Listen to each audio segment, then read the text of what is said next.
Hindi mapakali sa bahay, gala ba o may ipinaglalaban? Yung laging gustong lumabas, mag-mall, mag-drive, tumambay kahit walang importanteng lakad. Mental health red flag ba ito? Napansin mo ba na hindi ka mapakali sa bahay? Kapag walang lakad, gumagawa ka ng lakad. Kapag walang gala, parang may kulang. Health real talk na tayo dyan, mga kabayan. Gala ba talaga yan o may pinagtatakpan tayong issue? Hindi ka nag-iisa. Maraming tao ang laging gustong umalis ng bahay kahit walang direction. Maaaring signs ng restlessness o pagkabagot. Escape mechanism para iwasan ang stress, loneliness o toxic environment sa bahay. FOMO or FOMO, fear of missing out. Baka feeling mo left out ka kapag di ka sumasama.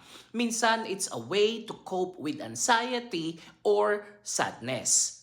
Pero ang real talk, hindi masama ang gumala o mag-relax. Pero kung hindi ka na mapakali kahit konting oras lang sa bahay, baka kailangan mo na rin mag-isip.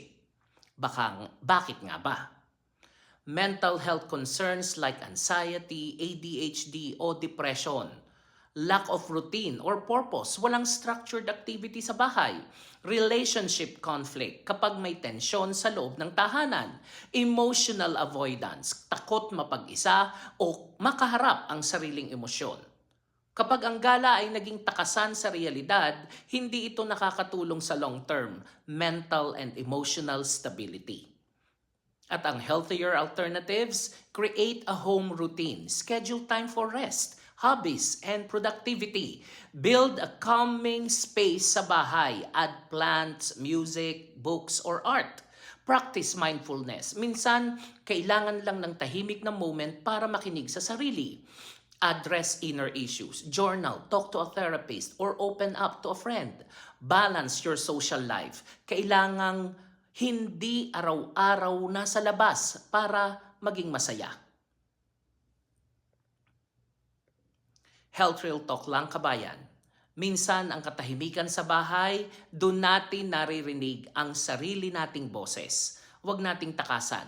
Ang tunay na peace, hindi lang yan sa kape sa labas o sa ride na malayo, kundi sa tahimik na pagharap sa sarili nating mundo. Ako po si Arlene para sa Health Real Talk. Have a nice day, everyone.